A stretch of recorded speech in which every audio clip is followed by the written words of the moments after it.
यहाँ पर चल रही है और पंडित दौलत राम जी इस आराधना के मध्य में पहले निगोदिया जी के दुखों को कहा, उसके पश्चात में दो इंद्री, तीन इंद्री, संगी असंगी पंचेंद्री के भेद से त्रिंश गति के जीवों के दुखों का वर्णन यहाँ पर पंडित दौलत राम जी ने किया था। इसी क्रम को आगे बढ़ाते हुए पंडित दौलत राम जी कहते हैं कि यह जीव त्रिंश गति में मरण को प्राप्त हुआ, लेकिन मरण के पश्चात वह गया कहाँ? क्योंकि संक्लेश भावों के साथ मरा है, दुख के साथ मरा है, आर्तरौद्र ध्यान परिणाम करके वह मरा है, तो ऐसा जीव कहाँ पर जाएगा? तो पंडित दौलत राम जी ने कहा कि संक्लेश भाव के साथ मरने वाला जीव नरकों की वेदना को ग्रहण करेगा, अर्थात वह जीव नरक में जाएगा। और समता के साथ मरण को प्राप्त करने वाला जीव समाधि मरण के बल से यह जीव सिद्धालय को प्राप्त करेगा। इसलिए संक्लेश के साथ मरोगे तो नरक जाओगे, और समता के साथ समाधि मरण के साथ मरण को प्राप्त होगे तो सिद्धालय जाओगे। अब हमें जाना कहाँ है?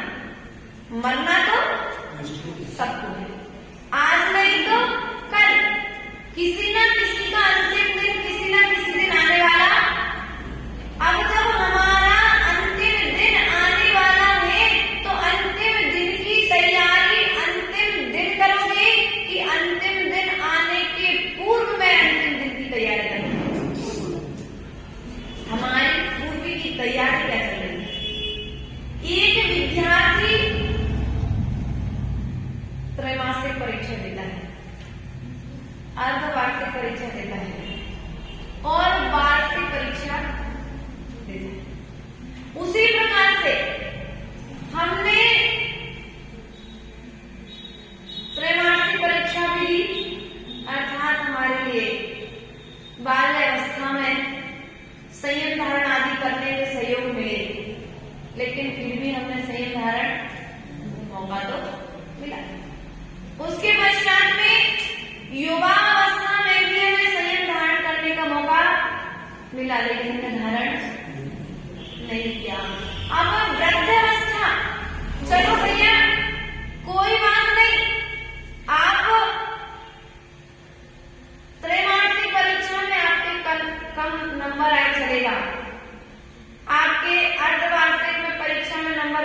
चलेगा, लेकिन वार्षिक परीक्षा में तो पास। वार्षिक परीक्षा के लिए तो मेहनत करनी पड़ेगी। तो आपने जो साल भर थोड़ा थोड़ा ज्ञान अर्जन किया है, थोड़ा थोड़ा अध्ययन किया है, वह वार्षिक परीक्षा में तुम्हारे लिए काम में आएगा कि नहीं आएगा? इसलिए प्रिय बंधु, तुम्हारा अंतिम दिन आए, तुम्हें अंतिम समय में दुख तुम्हारे सामने में आए, उसके पूर्व में दुख को जीतने के लिए स्वाध्याय कर लेना, अर्थात अपना श्रद्धान मजबूत कर लेना कि संयोग के साथ वियोग निश्चित है। संयोग के साथ वियोग निश्चित है। यदि दिन हुआ है तो रात भी होगी। अगर हमें जीवन मिला है तो इस जीवन का समापन भी एक दिन होगा। जब होना निश्चित है तो होने के पूर्व हमें करना क्या है? भट्टकी स्वामी ने मूलाचार ग्रंथ राज में कहा है कि यह जीव मरण को प्राप्त करता है और जो सील सहज होता है वह जीव भी मरता है।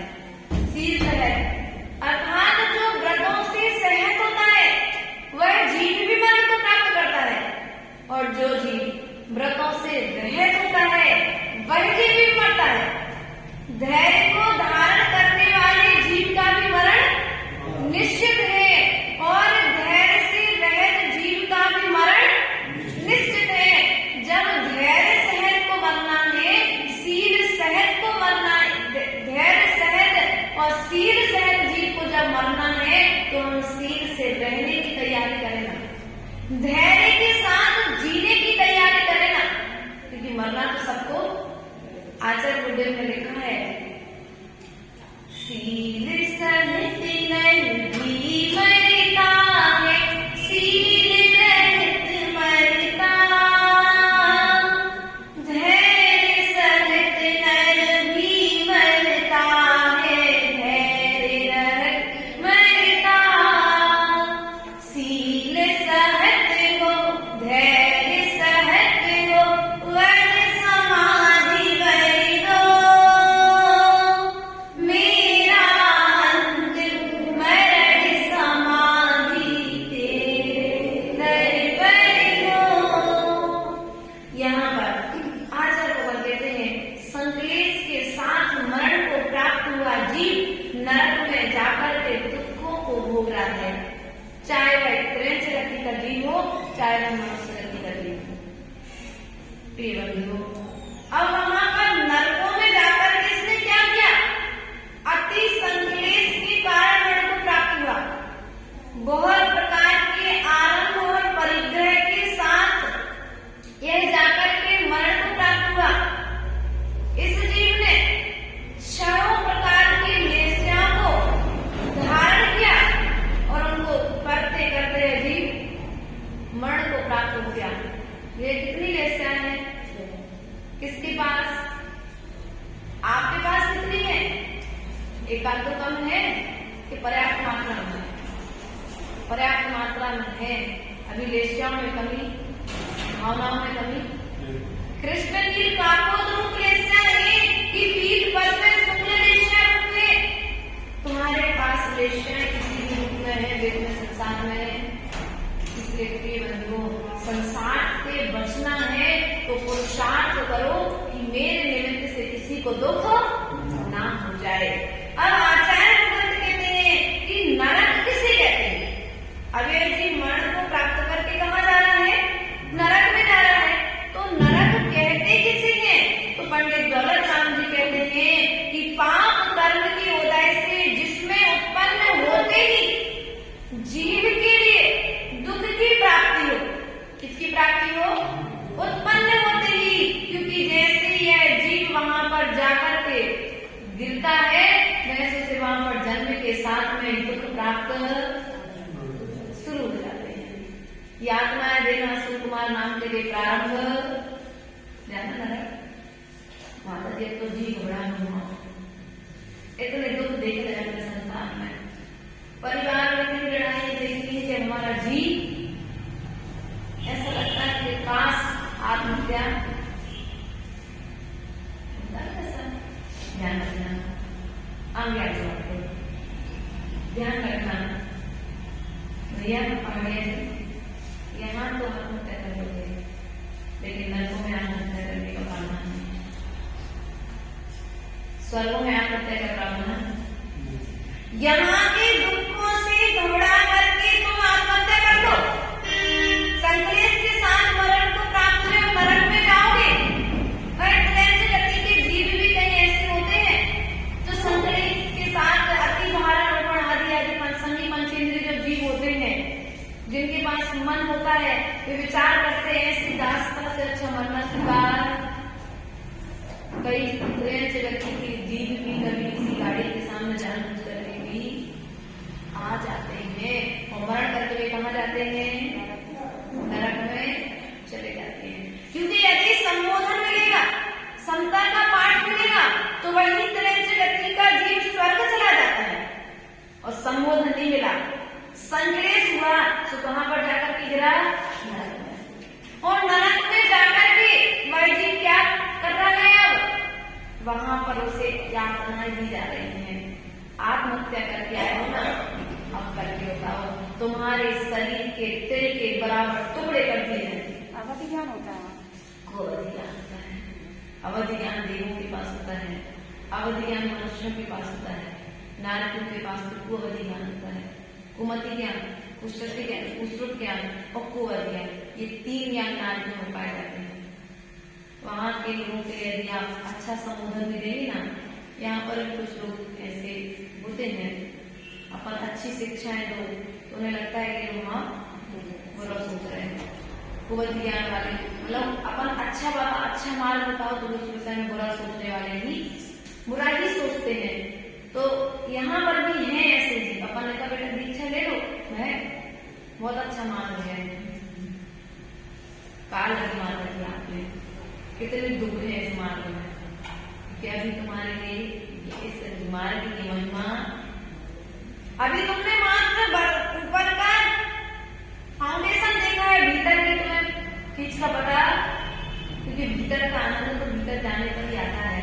बाहर का फाउंडेशन देखने से भीतर दुकान में क्या क्या माल है मालूम, काउंटर पर तो मात्र पैसे काटने के लिए, रसीद काटने के लिए और लिखने के लिए बैठता है व्यक्ति, भीतर में जाकर के माल जब देखता है तो मालूम पड़ता है कि इस दुकान पर क्या क्या माल है।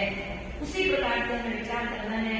तो नरक का नाती क्या सोचता है, जब तुम काजल लगाते हो, ऐसा उसमें उदाहरण आया है, जब काजल लगाते हैं तो नरक का नाती जो अवधियां लगाता है, अगर माँ जो काजल लगा रही थी, वो बच्चा जो नरक काजल लगवा रहा था और दोनों नरक में पहुंच रहे किसी पाप करने को वैसे, तो वो बच्चा अवधियां लगाकर सोचता है, अरे जब मैं मनुष्य था तो मेरी आंख में सूजा घुस रही थी, क्या कर रहे थे?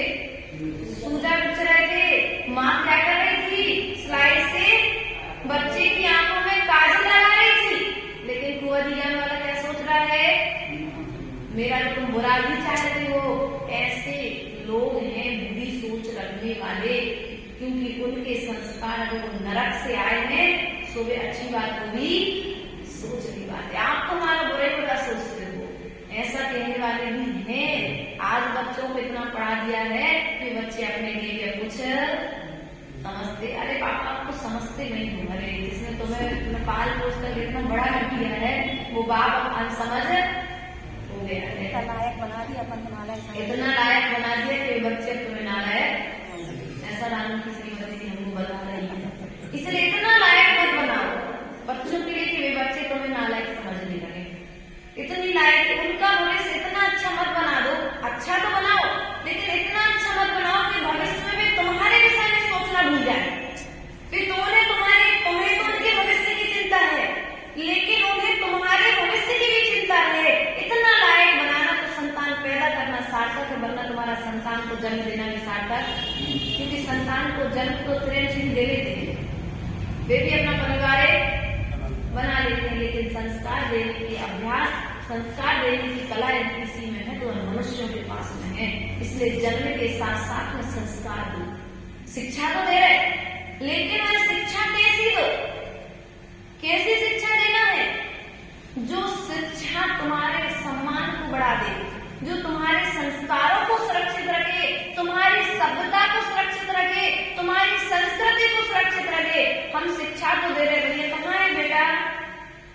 पूना में जॉब कर रहा है। बेटा कहाँ है? बेंगलोर में है। अरे माता जी आपको क्या पता, मेरा बेटा अमेरिका में रहता है। अच्छा, कितने दिन आता है? माता जी तो अभी मेरा तो नौकरी करता है ना वो। अरे धन्य है, पैसे का लोभ, वे बच्चे धन्य हैं, और माँ की ममता धन्य है कि बच्चे को अपने पिता की ओर देखने का समय। अब ऐसे जीव जो पैसे में अर्थात अति आरंभ परिग्रह उनके लोभ संज्ञा जो चल रही है, कि मरण समय कहाँ जाएंगे? नरकों में जाकर के गिरेंगे। एक व्यवस्था व्यवस्थित जितनी आवश्यकता है उतना तक तो कमाना ठीक है, लेकिन लगे हैं पैसे के लोभ में सभ्यता संस्कृति को व्यक्ति ने क्या दिया है? नौकरी के चक्कर में पहनावे को भेज दिया है भारत के लोगों ने। पाश्चात्य संस्कृति का प्रकोप बढ़ रहा है। बढ़ाने का सही किसका है? सही किसका है? हम ना पहने वहां की वस्तुएं यदि हम यूज ना करें तो किसी दूसरे में ताकत हमको बुद्धू बन करके हमको अच्छा लग रहा है, बल्कि वे लोग हमारे देश में आकर के हमारी चीजों को यूज कर रहे हैं। आप देखो खजुराहो में जब आचार्य भगवत विद्यासागर जी का चातुर्मास चल रहा था पूर्व में, उस समय क्या हुआ था? वहां के लोगों ने कॉटन के कपड़े पहने, सिर पर चुन्नी डाली। हमारे लोग, हमारे जैन समाज के बच्चों ने, बच्चियों ने, महिलाओं ने अपने भारतीय वस्त्रों को त्याग करके अब कैसे कैसे वस्त्र पहनते हो आप लोग समझदार हो।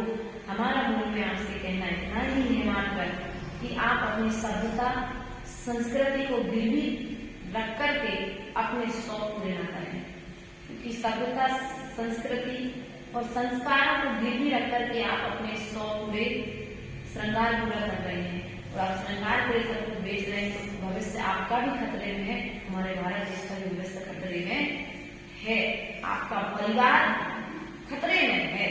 क्योंकि आज यदि संस्कार रहेगा तो आगे जाकर के आप उसे बचा पाएंगे।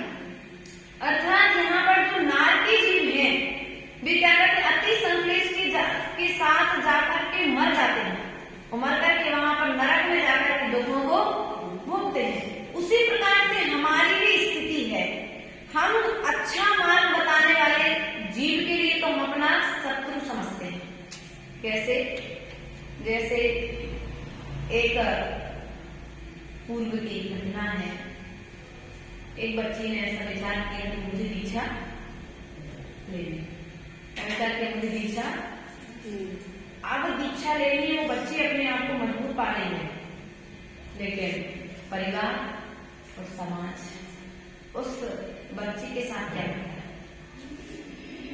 समाज उसके वैराग्य की अवहेलना करता है, उसे अपमान देता है, और परिवार राग की आड़ में आकर के साधु के लिए अपमान प्रदान करता है।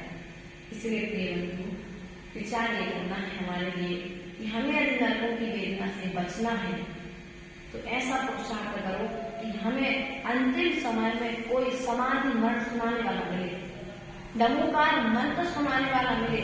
हमें अंतिम समय में कोई रात्रि भोजन कराने वाला नहीं चाहिए, हमें तो डमोकार सुनाने वाला चाहिए। चाहिए कि नहीं चाहिए?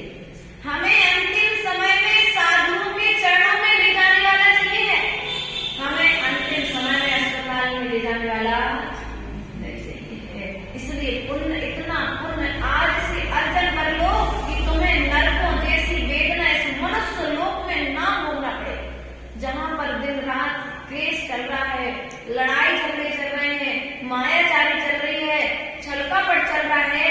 ऐसे जीव जाकर के नरकों में गिरने वाले हैं, उन नरकों में गिरकर के वहां से दुखों को उठाने वाले हैं।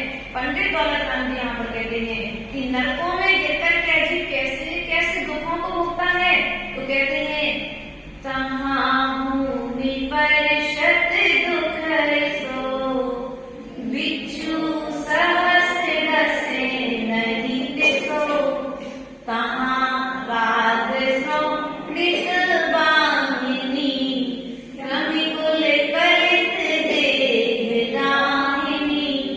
अर्थात यहाँ पर कहते हैं तहाँ भूमि पर शत दुख सो, उस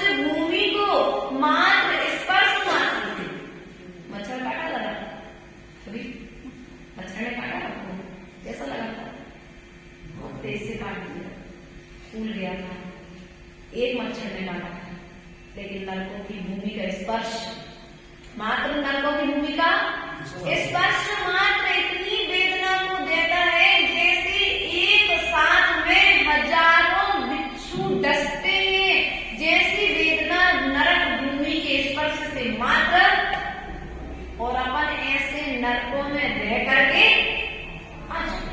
और अब जाने की तैयारी भी, क्योंकि संयम धारण करेंगे तो स्वर्ग चले जाएंगे, संयम धारण करेंगे तो संसार छूट जाएगा, फिर अच्छे कपड़े पहनने नहीं मिलेंगे, अच्छा भोजन करने नहीं मिलेगा। सिद्धालय भगवान क्या करते बेटा, भोजन नहीं करते और अच्छे कपड़े नहीं पहनते, उन्हें कुछ भी नहीं चाहिए, एसी कूलर पंखे में। अब अगर अपन अच्छे काम करेंगे तो कहां पर चले जाएंगे, फिर सिद्धार्थ में जाकर क्या करने माना नहीं होते, कम से कम इधर तो कुछ करवे, ऐसा लोगों की श्रद्धा है, ऐसी सोच है। पहले हम अच्छे से सब कुछ कर लें, पूरी जिंदगी अच्छे से भोग लें, सुख अच्छे से देख लें, उसके बाद में हम मांगने की तैयारी विचार करेंगे। आज विचार कर लेना, जो आज मिला है वो कल मिलने वाला नहीं है। वह नरकों का जीव, वह नार की जीव, यह जीव जब नरक भूमि में जाता है, स्पर्श करता है, तो वह बिच्छू के समान जैसे 1000 बिच्छू डसते हैं, उस वेदना को प्राप्त होता है। और कैसा है, कहाँ राज सोनित वाहिनी, अर्थात यहाँ पर कहते हैं कि यह जीव कैसा है, पीप और खून की बहने वाली जो नदियां हैं, कैसी नदियां हैं, वहाँ पर कौन सी नदियां हैं, यहाँ तो गंगा सिंधु अच्छी जल वाली नदियां, शुद्ध जल वाली नदियां हैं, यहाँ पर औषधिमय जल को देने वाली नदियां हैं। लेकिन वहाँ पर जो नदियां हैं वे कैसी हैं, खून और, अब तो वहाँ प्यास भी लगेगी तो पानी नहीं मिलेगा। जैसे अपन रास्ते में चलते हैं ना, तो रास्ते में चलते समय अपने लिए ऐसा लगता है, आगे ऐसा लग रहा है जैसे नदी हो, लेकिन जैसे पास में पहुंचते तो वह चमक भी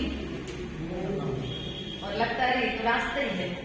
जैसे मरुस्थल में हिरण दौड़ता है पानी के लिए, उसी प्रकार से हमारी स्थिति है कि हमें ये सब पाप कैसे लगते हैं, सुख दे रहे हैं, ये सुख दे ही रहे हैं, ये सुखाभास क्या है, सुखाभास है, सुख के कारण ये नहीं है।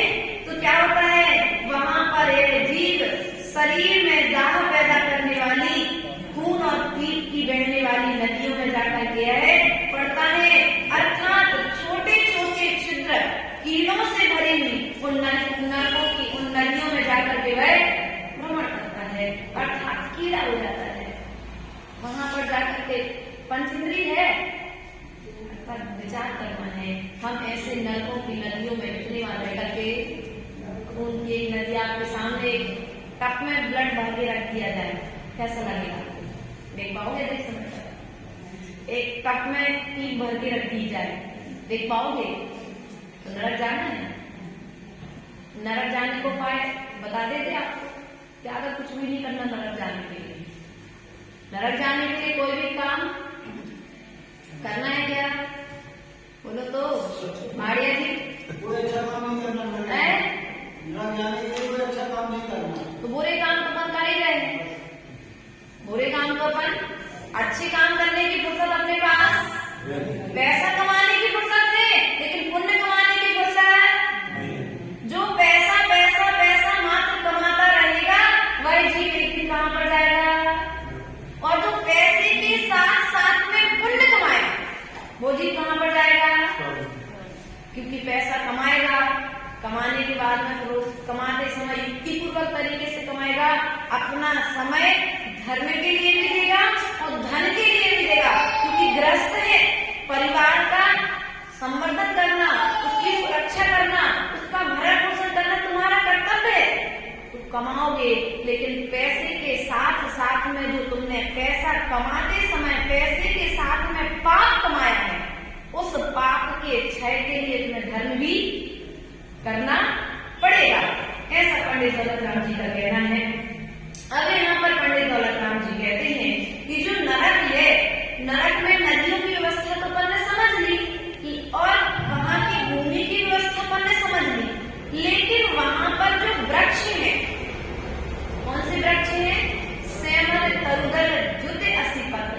अपन गाथा पढ़ते थोड़ी देर बाद, तो वहां पर जो वृक्ष हैं, तो वे वृक्ष कैसे हैं? ऐसे उन वृक्षों के पत्र इतने पहले हैं कि यदि तुम्हारे ऊपर गिर जाए तो तुम्हारे हाथ को सीधा तलवार की धार के समान उनकी पैरें नोके हैं। इतने पतले हैं कि तुम्हारे शरीर के लिए छिन्न भिन्न कर देते हैं। सेमरे तर तल जुते असी पर असी देव जे देव विधारे तर मेरु समान लोहे तर जाए ऐसी सीधे उष्णता थाए। तो नरकों में कैसी स्थिति है? जो सेमर तल नाम के जो पत्र हैं वे कैसे हैं? देह को विदारने वाले हैं, अर्थात देह का छेदन वेदन करने वाले हैं। मेरु समान लोहे गल जाए। उन नरकों में इतनी अधिक उष्णता है। अब सुमेरु पर्वत कितने वजन का है? कहाँ गया? चला गया रोड? माता जी, सुमेरु पर्वत कितने वजन का है बेटा? 1,40,000 योजन। 1,40,000 योजन। 1,40,000 योजन के सुमेरु पर्वत बराबर, अर्थात जितने में पूरा अपना 2.5 फीट है, इतने सुमेरु पर्वत के बराबर एक लोहे का बड़ा सा गोला बनाया जाए और उस गोले के लिए नरकों में छोड़ा जाए। वो नरक क्या होगा? उस लोहे के गोले को पिघलने में समय कुछ क्षण मात्र अगर पिघल कर लिक्विड रूप में ट्रांसफर हो जाएगा। इतनी उष्णता है, इतनी गर्मी में माता जी 45% हो गए टेम्परेचर, 45 डिग्री हो गए टेम्परेचर माता जी। 1% पर पहुंच गया, अभी ठंड होगी तो धीरे धीरे घटेगा टेम्परेचर। विचार करना है, जितनी वेदना यहाँ पर है, जितनी शीत यहाँ पर है, जितनी गर्मी यहाँ पर है, इस गर्मी और इस ठंडी के हिसाब से तो वहां पर हजार गुनी अर्थात करोड़ों गुनी ठंडी गर्मी वहां पर हम सहन करके, यहाँ पर तो मंदिर में आओ तो कम से कम इतना तो नियम ले लो कि हम मंदिर में तो पंखा चालू करके बोलो तो माथा में गर्मी लगती है। और यहाँ पर तो पहाड़ी कहाँ ही वो कल भाभी की आई थी, कहाँ ही भाभी आती? हाँ, आपकी भाभी चौके में इतनी ठंडी में भी मैं पंखा चला के सोना पड़ रहा है। तो एक का कह रहे हैं, ऐसे सब है पहाड़ी परिवार में जिनको इस मौसम में भी पंखा एसी चालू क्यों? ये विपाक से है। कम से कम इन मौसम की, इस मौसम में तो पाप का त्याग उन वायु पाए जीवों की हिंसा से, लेकिन फिर भी हमारा शरीर, हमारे शरीर को गर्मी लग रही है, हमारे शरीर को ठंडी लग रही है, तो हम उसके बाद में भी 2 रजाई ओढ़ेंगे लेकिन पंखा चालू है ना। ऐसी लोगों की मान्यता बन चुकी है। तो आचार्य भगवान कहते हैं, आज तुम यदि अनर्थ दंड करोगे, पाप का त्याग नहीं करोगे, तो उस पाप के फल से कहां पर जाओगे? ऐसे नरकों में जाओगे कि वहां पर तुम्हें पंखा नहीं मिलेगा, वहां पर तुम्हें रजाई मिलने वाली नहीं, उस वेदना को तुम्हें सहन करना ही पड़ेगा। तो यहाँ पर आचार्य भगवान कहते हैं कि कौन से नरक में, कौन से नरक में गर्म है तो कौन से नरक में ठंडे हैं। तो यहाँ पर पंडित दौलत राम जी बताते हैं कि पहला, दूसरा, तीसरा और चौथा नरक कितने हैं? सुरभि, नरक कितने हैं? 8 तो नहीं है, 7 है ना। तुम्हें कौन से नरक जाना है? एक आध में जाना हो, हम रिजर्वेशन करा देते हैं। चलना है किसी को? नरक चलना है? इसलिए आप नहीं चलना है तो पंखे का त्याग कर देना।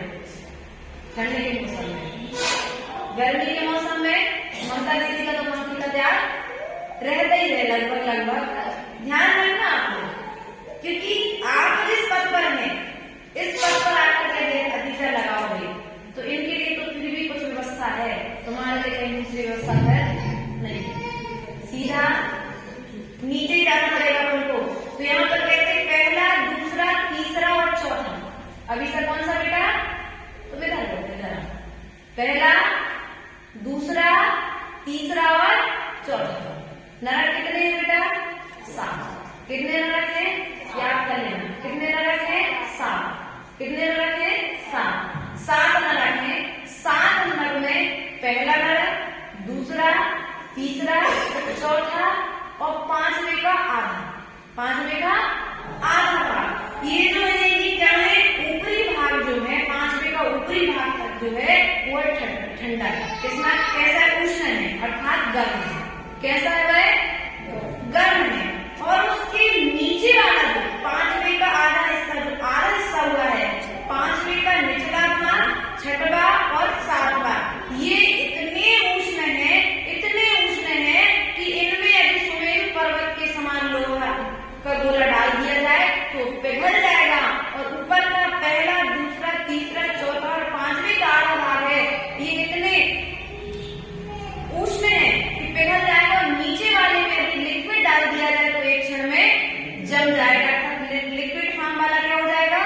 जम जाएगा। जैसे आप लोग फ्रिज में बर्फ रखते हैं ना, पानी क्या होता है? तेज कर देते हो तो जम जाता है, और उसको मीडियम कर दो थोड़ा सा समय लगता है। लेकिन वहां पर मीडियम करने की व्यवस्था, वहां तो सीधा स्पर्श जैसे होगी, वहां पर व्यवस्था वैसे हो जाए, वैसे में परिवर्तित हो जाएगा।